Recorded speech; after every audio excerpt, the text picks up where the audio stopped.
Playa Hamm, I think, is a exceptional artist, and his writing is very distinctive and very different. So for you, what did you like or find that was particularly noteworthy about what Playa Hamm did as a writer? Well, I always looked at him as KRS-One, as Chuck D in a suit. He's super intelligent. He's a thinker. He thinks.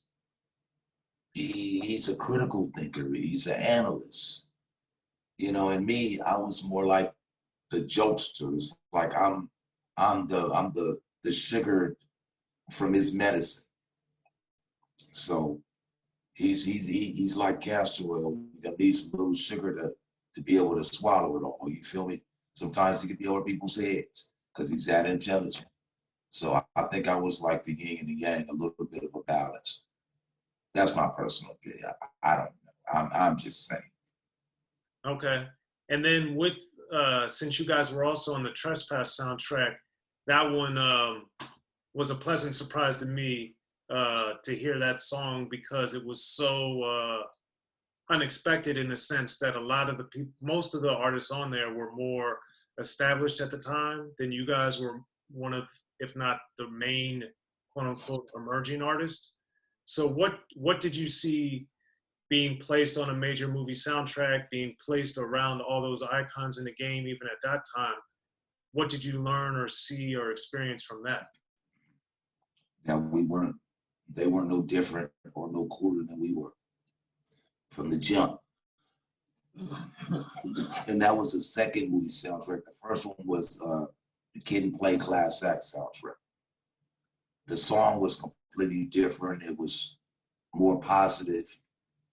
And we were actually supposed to even be bigger on that soundtrack because we had the actual title song. But what ended up happening, Color Me Bad had that song. What's the name of that song? I Want to Sex You Up. That ended up blowing up and it kind of put us kind of to the left. But we actually was going to get a video for that song and we had the title track. That Color Me Bad song took off so much till Giant Records just forgot all about us and rolled with that one. And then that's how we ended up acquiring the Ice Cube Ice-T Trespass soundtrack. So good to be a part of any movie. I mean, come on, the checks were good. Still come to this day. So man, I'm about to say I got one of my I got a song in a movie once and I was shocked at the frequency and the size. It's very much a pleasant surprise. Yeah, I remember getting one 3 days before Christmas out of the blue. Just went to the mailbox and it was like, whoa, whoop-de-doo, thank you, Lord. Yeah. Right on time. Well, I mean, could have been at a better time. And the beauty is money is always on time. When you get money, it's always a good time for money. You said it. Then from you, what led to Paid the Cost being the only album from you guys, from Penthouse Players? Well, when Eazy, there was some internal stuff. Then the passing of Eazy took me like almost 4 years to even get out that contract. Till I just had to say, man, what did you keep me for, man? Eazy's dead and his wife couldn't run no record company. It's like, man, why you just let me go? Eazy wouldn't want you to stop our careers. Just let us go. Yeah, so it took me like 4 years to even get out that contract. Kind of stifled my career, so to speak. But it all worked out eventually. You know, they finally gave me a release. And I was able to move forward. Thank you. I was able to move forward and try to rehash and get my career back on track. So I just wish that it wouldn't have took that long for them to just let me go. Feel me? Jerry one day called me up to the office and said, here you go, Tweed. And I looked at it and it was an official release. I'm like, thank you, sir. Thank you very much. And I walked on, we shook hands. That was it. Last time I saw Jerry was at his book signing. I went to his book signing because Jerry was always cool with me, man. Jerry gave me some money when he didn't have to, just some under the table type money. You feel me? So I had the utmost respect for Jerry. Matter of fact, I even interviewed him. So he was a good dude to me. I liked him, respected him an awful lot. Gotcha. So is that why you didn't do more appearances after? Well, yeah. Personally, yeah, that was the reason.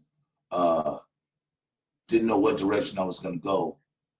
To be honest with you, almost thought about just saying forget it.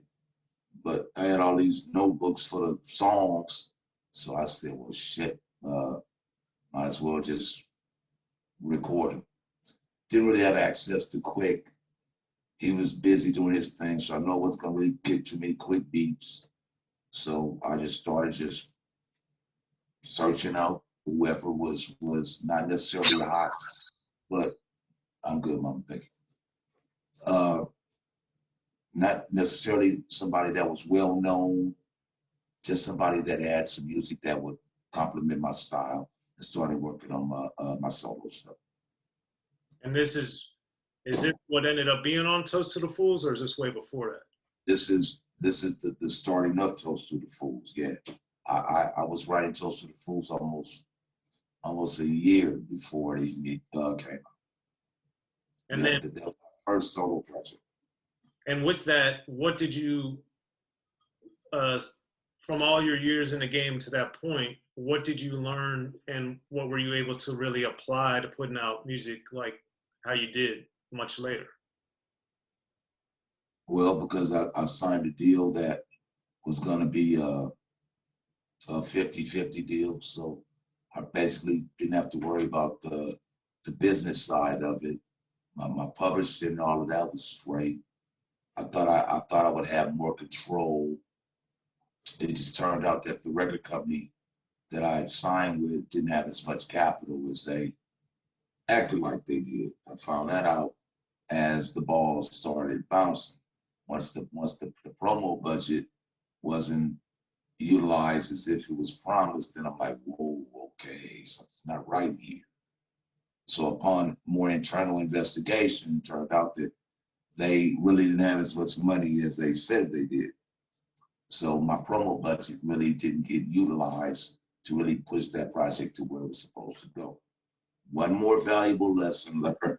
It's always going to be lessons that you're going to learn in this game. And that was a very, very valuable lesson that I learned. So to get out of that contract, it really wasn't that hard. But now I'm right back where I started.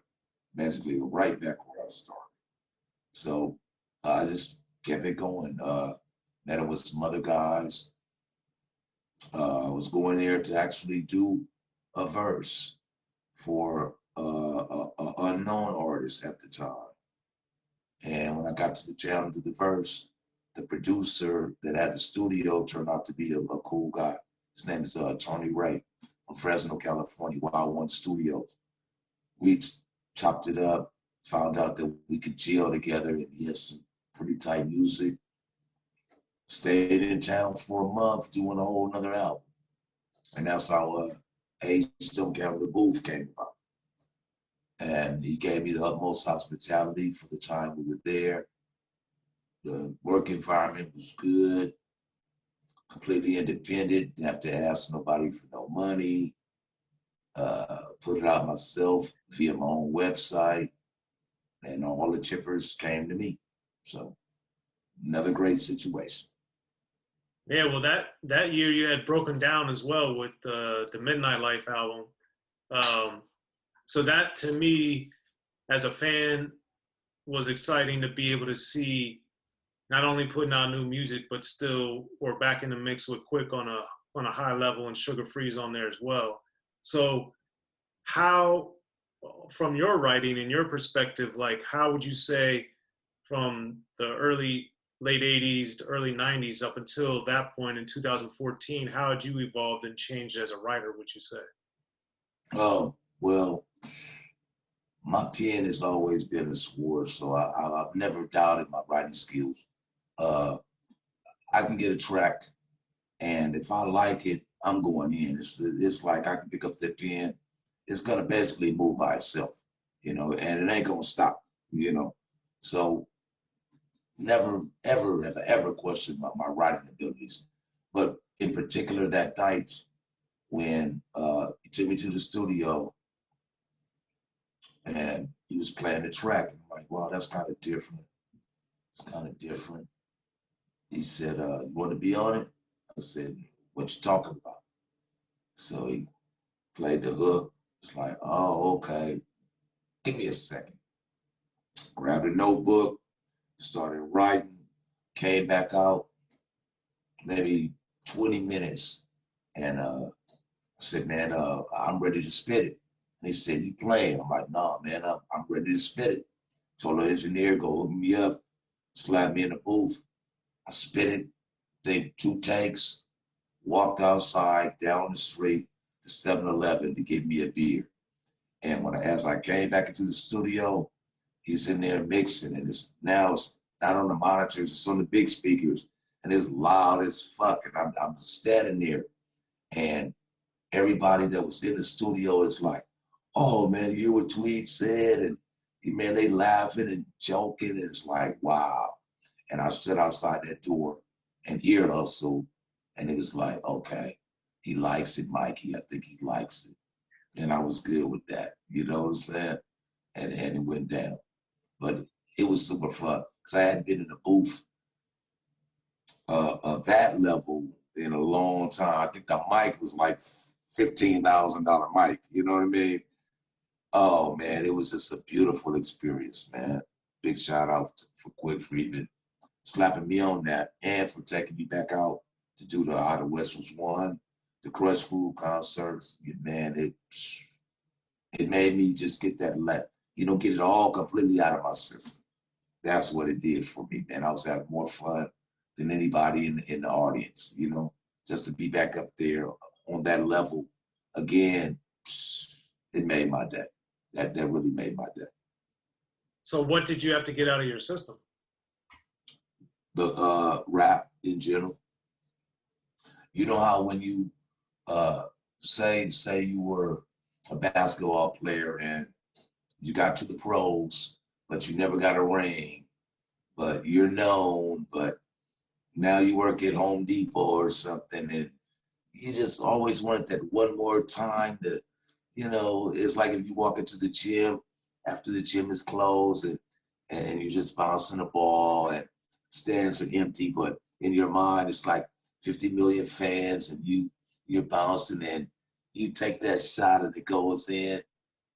Just that overall feeling that you get. That's all I wanted to do is relive it one more time. And thanks to DJ Quick, man, he made that happen. He made that happen.